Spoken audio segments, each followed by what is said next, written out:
Assalamualaikum warahmatullahi wabarakatuh. Innal hamdalillah wassalatu wassalamu ala Rasulillah Sayyidina Muhammad ibni wa ala alihi wa bihi wa mawalah. Amma ba'du. Segala puji hanya milik Allah Rabbi, segala zat yang maha ghafur, zat yang maha syukur yang telah memberikan kita beribu-ribu nikmat yang tiada terukur, nikmat iman, nikmat Islam, serta nikmat sehat walafiat sehingga kita bisa berkumpul di tempat yang insya Allah diberkahi oleh Allah Subhanahu wa Ta'ala. Perkenalkan, nama saya Dinda Yulia Stuti, NIM 120161115 dari kelas 3C Akuntansi Syariah. Di sini saya akan menjelaskan materi pada pertemuan ke-7 yaitu tentang pembangunan nilai, loyalitas dan kepuasan pelanggan dalam Islami. Sebelumnya saya ucapkan terima kasih kepada Bapak Adi Mursalin, SEMM selaku dosen pengampu mata kuliah Islamik dan Marketing Manajemen yang telah memberikan saya kesempatan untuk menjelaskan materi ini. Baiklah, langsung saja. Pelanggan didefinisikan oleh Gesper dalam beberapa definisi, yaitu pelanggan adalah orang yang tidak tergantung kepada kita, tetapi kita yang bergantung kepadanya. Pelanggan menurut Gesper ada 3 definisi pelanggan, yaitu yang pertama, pelanggan adalah orang yang membawa kita kepada keinginannya. Tidak ada seorang pun yang pernah menang beradu argumentasi dengan pelanggan. Dan yang ketiga, pelanggan adalah orang yang teramat penting yang tidak dapat dihapuskan. Terdapat 3 jenis-jenis pelanggan dalam manajemen mutu terpadu, yaitu yang pertama, pelanggan internal atau internal customer, yaitu orang yang berada di dalam organisasi atau perusahaan dan memiliki pengaruh pada kinerja pekerjaan lembaga kita. Yang kedua, ada pelanggan perantara. Pelanggan perantara ini mereka yang berperan sebagai perantara, bukan sebagai pemakai akhir produk itu. Dan yang ketiga ada pelanggan eksternal. Pelanggan eksternal ini yaitu pembeli atau pemakai akhir produk itu, yang sering disebut sebagai pelanggan nyata atau real customer.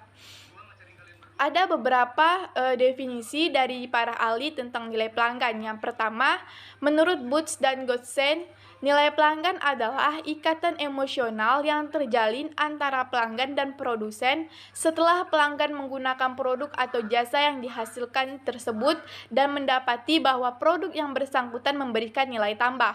Yang kedua, menurut Woodruff, nilai pelanggan adalah pilihan yang dirasakan pelanggan dan evaluasi terhadap atribut produk dan jasa, kinerja atribut, dan konsekuensi yang timbul dari penggunaan produk untuk mencapai tujuan dan maksud konsumen ketika menggunakan produk.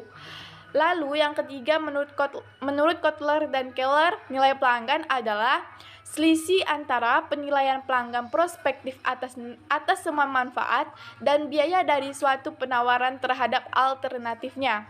Nilai total pelanggan adalah nilai moneter kumpulan manfaat ekonomi, fungsional, dan psikologis yang diharapkan pelanggan dari suatu penawaran pasar yang disebabkan oleh produk, jasa, personal, dan citra yang terlibat. Lalu yang keempat ada menurut Setijono dan Dahgat, nilai pelanggan adalah penjumlahan dari manfaat dikurangi pengorbanan yang hasil sebagai konsekuensi dari pelanggan menggunakan produk atau jasa untuk memenuhi kebutuhan tertentu. Lalu yang kelima menurut Best, nilai pelanggan merupakan selisih antara nilai yang diperoleh pelanggan dengan memiliki dan menggunakan suatu produk dengan biaya yang dikeluarkan untuk memperoleh produk tersebut. Dalam Quran Surah Ali Imran ayat 191, Quran Surah Ali Imran ayat 110, dan Quran Surah Al-Zalzalah ayat 7 menjelaskan tentang hubungan ketiga surah ini dengan pembangunan nilai, loyalitas, dan kepuasan pelanggan. Saya akan membaca ketiga surah tersebut. Yang pertama, surah Ali Imran ayat 191 yang berbunyi, A'udzubillahi minasyaitonirrajim, Bismillahirrahmanirrahim. Allazina yazkurunallaha qiyaman wa qu'udan wa 'ala junubihim wa yatafakkaruna fi khalqis samawati wal ardi rabbana ma khalaqta hadza batila subhanaka faqina adzabannar. Artinya yaitu orang-orang yang mengingat Allah sambil berdiri, duduk atau dalam keadaan berbaring, dan mereka memikirkan tentang pencipta langit dan bumi seraya berkata, "Ya Tuhan kami, tidaklah Engkau menciptakan semua ini sia-sia. Maha suci Engkau, lindungilah kami dari azab neraka." Kandungan surah Ali Imran ayat 191 ini adalah menjelaskan dua ciri ulul albab, yakni berzikir dan berpikir. Ulul albab selalu ingat kepada Allah dalam segala kondisi, dan ulul albab juga mempergunakan akalnya untuk bertafakur, memikirkan pencipta alam semesta. Ia berzikir dalam segala kondisi, baik saat berdiri, duduk, ataupun berbaring. Ia memikirkan pencipta alam ini hingga sampai pada kesimpulan bahwa Allah menciptakan alam tidak ada yang sia-sia. Maka ia pun berdoa kepada Allah, memohon perlindungan dari siksa neraka. Lalu yang kedua ada Quran surah Ali Imran ayat 110 yang berbunyi, A'udzubillahi minasyaitonirrajim, Bismillahirrahmanirrahim. Kuntum khaira umatin ukhrijat linnasi ta'muruna bil ma'rufi wa tanahawna 'anil munkari wa tu'minun billah. Walau amana ahlul kitabi lakana khairal lahum minhumul mu'minuna wa aksaruhumul fasikun. Artinya, kamu, umat Islam, adalah umat terbaik yang dilahirkan untuk manusia, karena kamu menyuruh berbuat yang ma'ruf dan mencegah dari yang mungkar dan beriman kepada Allah. Sekiranya ahli kitab beriman, tentulah itu lebih baik bagi mereka. Di antara mereka ada yang beriman, namun kebanyakan mereka adalah orang-orang fasik. Dalam surah Ali Imran ayat 110 ini memerintahkan setelah kewajiban bertakwa bagi umat Islam dan menjaga persatuan dan kesatuan. Dalam ayat ini juga dijelaskan bahwa kewajiban tersebut dikarenakan kamu adalah umat terbaik dan paling utama di sisi Allah yang dilahirkan, yaitu ditampakkan untuk seluruh umat manusia hingga akhir zaman, karena kamu menyuruh berbuat yang ma'ruf dan mencegah dari yang mungkar dan beriman kepada Allah dengan iman yang benar, sehingga kalian menjalankan perintahnya dan menjauhi larangannya serta beriman kepada rasul-rasulnya. Itulah 3 faktor yang menjadi sebab umat Islam mendapat julukan umat terbaik. Dan yang ketiga, Quran surah Al-Zalzalah ayat 7 yang berbunyi, Bismillahirrahmanirrahim, "Famay ya'mal misqala dzarratin khairan yarah." Artinya, maka barang siapa mengerjakan kebaikan seberat zarah, niscaya dia akan melihat balasannya. Ayat tersebut menjelaskan bahwasanya pada hari kiamat kelak Allah akan membalas semua perbuatan kita. Semua perbuatan baik itu, kebaikan atau kejahatan, akan ada balasannya walaupun perbuatan itu hanya sebesar zarah. Menurut tafsir Quraisy Shihab, ukuran zarah itu adalah seukuran butiran debu. Quran surah Ali Imran ayat 191 dan 110 dan juga Quran surah Al-Zalzalah ayat 7 sangat berkaitan dengan pembangunan nilai loyalitas dan kepuasan pelanggan, karena di dalam surah-surah ini memerintahkan kita untuk selalu mengingat Allah dengan cara selalu berzikir dalam keadaan apapun. Surah-surah ini juga melarang kita untuk berbuat mungkar dan memerintahkan untuk selalu beriman kepada Allah Subhanahu wa taala dan berbuat yang ma'ruf. Dan juga surah-surah ini menjelaskan bahwa Allah Subhanahu wa taala akan membalas semua perbuatan yang telah kita lakukan selama hidup di dunia. Begitu juga dengan pembangunan nilai loyalitas dan kepuasan pelanggan. Kita harus selalu bersikap lemah lembut kepada pelanggan, karena sikap ini adalah sifat yang terpuji di hadapan Allah dan Rasul-Nya, bahkan di hadapan seluruh manusia. Kita juga harus selalu bersikap murah hati kepada pelanggan untuk bisa menciptakan kepuasan pelanggan, nilai loyalitas yang akan membuat pelanggan selalu berbelanja pada perusahaan kita. Selain itu juga Allah akan membalas semua perbuatan yang kita lakukan kepada pelanggan di hari kiamat nanti. Maka berikanlah pelayanan yang terbaik, yang sebaik mungkin kepada pelanggan, agar balasan Allah pun baik kepada kita. Selain ketiga surah yang telah saya bacakan tadi, Quran surah An-Nahl ayat 78 dan Quran surah Al-Furqan ayat 23 juga menjelaskan tentang pembangunan nilai loyalitas dan kepuasan pelanggan. Yang pertama, Quran surah An-Nahl ayat 78 yang berbunyi, Bismillahirrahmanirrahim. Wallahu akhrajakum min butuni ummahatikum la ta'lamuna syai'a wa ja'ala lakumus sama'a wal absara wal af'idata la'alakum tashkurun. Artinya, dan Allah mengeluarkan kamu dari perut ibumu dalam keadaan tidak mengetahui sesuatu pun, dan Dia memberimu pendengaran dan hati nurani agar kamu bersyukur. Surah ini menceritakan tentang nikmat Allah kepada manusia. Allah Subhanahu wa taala Maha Adil. Dia tidak memerintahkan sesuatu tanpa membekalinya dengan seperangkat kemampuan penunjang tugas yang diberikannya. Allah Subhanahu wa taala berkehendak mengangkat seorang khalifah pemakmur, menciptakannya dalam sebaik-baik untuk bentuk yang unik tetapi lemah, dan memberitahu manusia bahwa tugasnya untuk beribadah. Dan yang kedua, surah Al-Furqan ayat 23, Bismillahirrahmanirrahim, wa qadimna ila ma'amilu min amalin faja'alnahu habba'an mansura. Artinya, dan kami akan perlihatkan segala amal yang mereka kerjakan, lalu kami akan jadikan amal itu bagaikan debu yang bertebangan. Dalam ayat ini Allah menjelaskan sebab-sebab kemalangan dan kerugian orang kafir.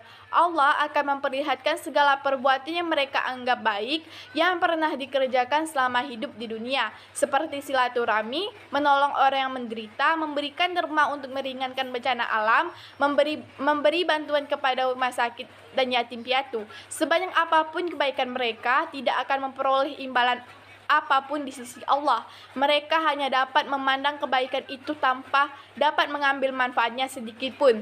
Kebaikan-kebaikan mereka itu lalu dijadikan Allah bagaikan debu yang berterbangan di angkasa karena tidak dilandasi iman yang benar kepada Allah. Itulah yang mereka rasakan sebagai akibat kekafiran dan kesombongan mereka. Setelah saya menonton video YouTube yang telah Pak Adi berikan, saya akan menjelaskan sedikit isi dari video tersebut. Yang pertama, pembicara dalam video tersebut adalah Ronaldi KJ, Rizna Ayuni, dan Resti Julianti. Video tersebut menjelaskan tentang pelanggan adalah semua individu yang dilakukan transaksi baik itu barang maupun jasa untuk keperluan pribadi. Cambridge International adalah seorang yang membeli barang dan jasa. Nilai pelanggan merujuk dari perbandingan manfaat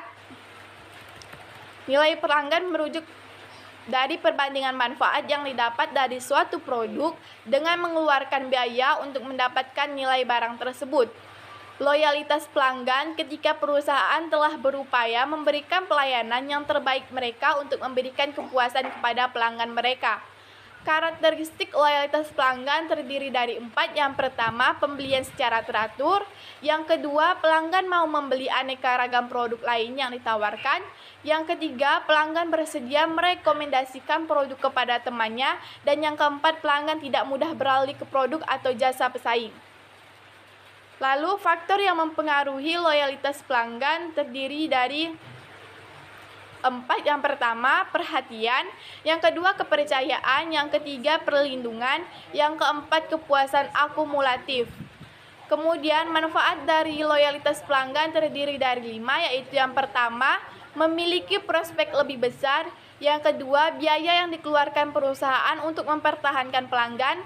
Yang ketiga, pelanggan yang percaya kepada kita. Yang keempat, pelanggan lama memiliki banyak pengalaman positif dengan perusahaan. Dan yang kelima, pelanggan lama akan berusaha membela perusahaan dan mempromosikan.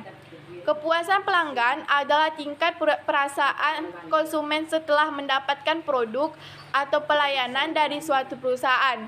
Manfaat kepuasan pelanggan terdiri dari 3, yaitu yang pertama, meningkatkan rasa suka dan loyalitas terhadap produk. Yang kedua, menjadi titik diferensiasi. Yang ketiga, meningkatkan pendapatan untuk produk atau barang yang dihasilkan. Faktor dari kepuasan pelanggan ada 3. Yang pertama, kualitas barang atau jasa, yang kedua kemudahan, dan yang ketiga pelayanan. Indikator kepuasan pelanggan juga terdiri dari 3 macam. Yang pertama, survei mengukur kepuasan pelanggan. Yang kedua, membuat produksi yang mudah didapatkan. Dan yang ketiga, tingkat sentimen pasar. Cara meningkatkan kepuasan pelanggan ada 3, yaitu menerima kritik dan saran, membuat produk yang mudah didapatkan, dan yang ketiga, meningkatkan pelayanan dan memberikan fasilitas tambahan. Kualitas pelayanan dalam Islam: jujur, berani, kreatif, dan percaya diri, serta dapat meyakinkan pelanggan bahwa produk tersebut berkualitas bagus. Menumbuhkan hubungan pelanggan, ada 3 cara dalam menumbuhkan hubungan pelanggan. Yang pertama, memprioritaskan pembeli. Yang kedua, selalu menggambarkan produk terbaru. Yang ketiga, mengenal pelanggan lebih jauh. Dan yang keempat, membuat acara khusus. Saya juga telah membaca artikel yang telah diberikan. Di dalam artikel ada sedikit penjelasan yang akan saya jelaskan, yaitu artikel ini berjudul Nilai Pelanggan, Pengertian, Manfaat, Dimensi, dan Strategi. Artikel ini berisi tentang pengertian nilai pelanggan menurut beberapa ahli, salah satunya menurut Boots dan Goodsen. Nilai pelanggan adalah ikatan emosional yang terjalin antara pelanggan dan produsen setelah pelanggan menggunakan produk atau jasa yang dihasilkan pemasok tersebut dan mendapati bahwa produk yang bersangkutan memberikan nilai tambah. Artikel ini juga menjelaskan tentang manfaat, strategi, dan dimensi dari nilai pelanggan. Manfaat yang dapat saya ambil dari artikel ini adalah saya menjadi lebih paham bahwa nilai pelanggan itu adalah penilaian keseluruhan konsumen terhadap utilitas sebuah produk berdasarkan persepsinya terhadap apa yang diterima dan apa yang diberikan. Nilai pelanggan juga memiliki banyak manfaat, salah satunya adalah sebagai penumbuh pangsa pasar. Hasilnya pelanggan akan menjadi puas, dan juga pelanggan yang puas tetap setia dan menceritakan hal-hal yang baik tentang perusahaan dan produknya kepada orang lain. Saya menerapkan teori di artikel ini ke dalam bisnis saya dengan cara memahami kebutuhan pelanggan saya terlebih dahulu. Lalu saya akan melakukan promosi dan kegiatan komunikasi pemasaran dan melakukan perancangan dan pengendalian kualitas yang efektif dengan cara mengurangi biaya. Setelah saya mengetahui apa yang pelanggan saya butuhkan, kemudian saya akan membuat kualitas yang super bagi pelanggan agar pelanggan merasa puas. Quran Surah Al-Hasyr ayat 9 juga berhubungan dengan pembangunan nilai, loyalitas, dan kepuasan pelanggan. Saya akan membacakan Surah Al-Hasyr ayat 9, yaitu Bismillahirrahmanirrahim. Wallazina tabawwa'ud dara wal imana min qablihim yuhibbuna man hajara ilaihim wa la yajiduna fi sudurihim hajatan mimma utu wa yusiruna ala anfusihim walau kana bihim kahasasa wa may yukashuha nafsihi fa ulaika humul muflihun. Artinya, dan orang-orang Ansar yang telah menempati kota Madinah dan telah beriman sebelum kedatangan mereka, Muhajirin, mereka mencintai orang yang berhijrah ke tempat mereka, dan mereka tidak menaruh keinginan dalam hati mereka terhadap apa yang diberikan kepada mereka, dan mereka mengutamakan atas dirinya sendiri meskipun mereka juga memerlukan, dan siapa yang dijaga dirinya dan dari kekikiran, maka mereka itulah orang yang beruntung. Kandungan dari ayat ini adalah bahwa kita harus mendahulukan kepentingan orang lain karena sikap ini merupakan salah satu sikap yang sangat disenangi oleh Allah Subhanahu wa taala. Kaitannya dengan pembangunan nilai, loyalitas, dan kepuasan pelanggan adalah mendahulukan kepentingan orang lain. Mendahulukan kepentingan orang lain juga sangat dianjurkan dalam Islam. Mendahulukan kepentingan orang lain atau pelanggan merupakan salah satu faktor yang akan menciptakan kepuasan pelanggan. Mendahulukan kepentingan pelanggan memang bukan hal yang mudah, namun itu merupakan hal yang mendasar dalam suksesnya usaha. Nilai-nilai kepuasan pelanggan dalam perspektif Islam ini dapat dijadikan sebagai landasan dasar bagi pemasar, di mana para pemasar dapat memberikan layanan kepada pelanggan didasari nilai-nilai syariah Islam yang ini bersikap lemah lembut, murah hati, dan mengutamakan pelanggan. Setelah saya membuka link artikel yang telah diberikan dan membacanya, judul dari topik ini adalah pengertian loyalitas pelanggan dan 10 tips efektif untuk meningkatnya. Pada topik ini dijelaskan tentang apa itu loyalitas pelanggan, bagaimana cara meningkatkan loyalitas pelanggan, dan juga penjelasan mengenai kepuasan pelanggan.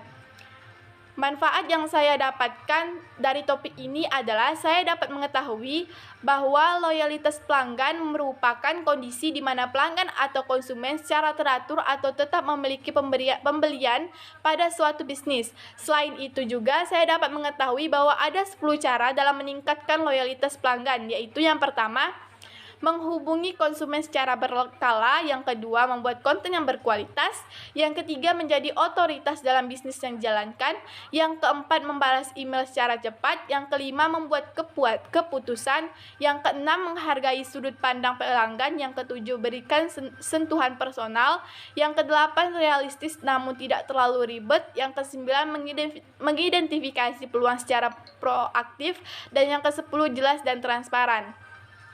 Di dalam topik ini juga saya menjadi tahu bahwa kepuasan pelanggan sangat penting untuk membangun bisnis lebih maju untuk meningkatkan keuntungan bagi perusahaan.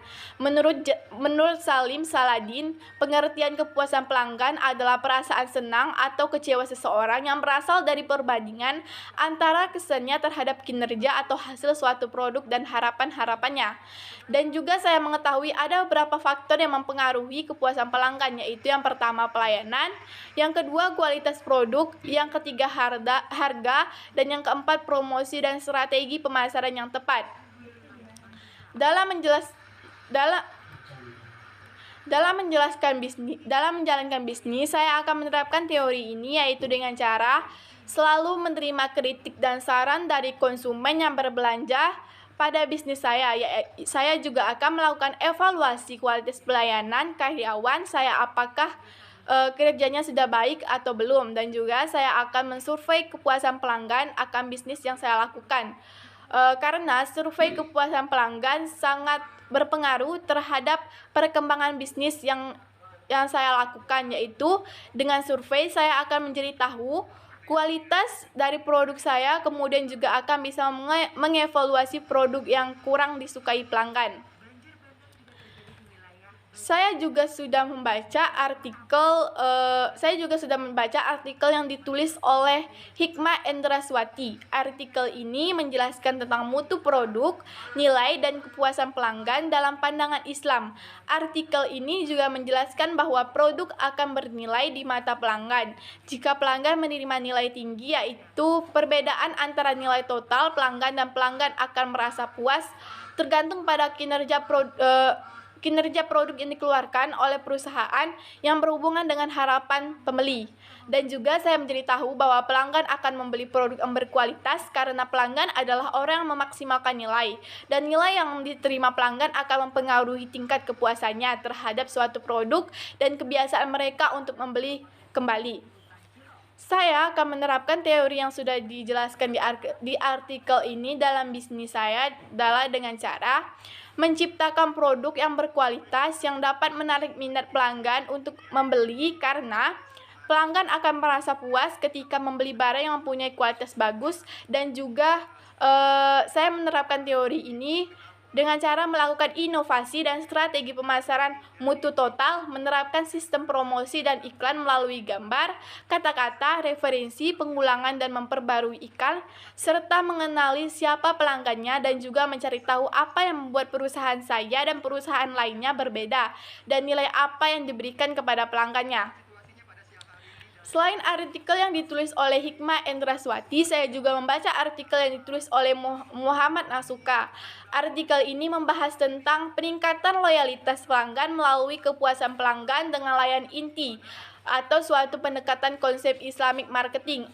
Artikel ini menjelaskan tentang menawarkan konsep pengukuran kepuasan pelanggan dengan layanan inti dengan menggunakan prinsip-prinsip dasar syariah Islam yang berdasarkan Al-Quran dan As-Sunnah.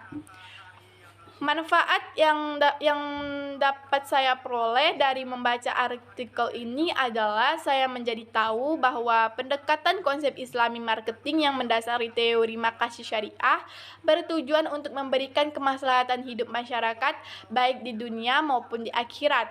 Kepuasan pelanggan dibangun atas dasar nilai-nilai syariah, di mana para pemasar dalam melayani pelanggan selalu bersikap dan berperilaku lemah lembut, murah hati, dan mengutamakan pelanggan atau itsar. Saya menerapkan teori ini dengan cara menerapkan prinsip-prinsip syariah ke dalam bisnis saya dan juga akan menerapkan sikap yang lemah lembut dalam melayani pelanggan agar pelanggan yang datang ke perusahaan saya akan merasa puas karena mendapatkan kebutuhan yang diinginkannya dengan kualitas yang baik. Quran Surah Ali Imran ayat 159 juga berkaitan dengan pembangunan nilai loyalitas dan kepuasan pelanggan. Saya akan membacakan ayat ini dan menjelaskan kaitannya. A'udzubillahi minasyaitonirrajim. Bismillahirrahmanirrahim. Fabima rahamtim minallahi lintalahum walau kunta fazozon golizol qalbi lang fadudu min haulika fa'fu anhum wastaghfir lahum wasyawirhum fil amar fa iza azamta fatawakkal Allah innallaha yuhibbul mutawakkilin. Arti dari ayat ini adalah maka disebabkan rahmat dari Allah lah kamu berlaku lemah lembut terhadap mereka. Sekiranya kamu bersikap keras, lagi berhati keras, tentulah mereka menjauhkan diri dari sekelilingmu. Karena itu maafkanlah mereka, mohonkanlah ampunan bagi mereka, dan bermusyawarahlah dengan mereka dalam urusan itu. Kemudian apabila kamu telah membulatkan tekad, maka bertakwalah kepada Allah. Sesungguhnya Allah menyukai orang-orang yang bertakwa kepadanya.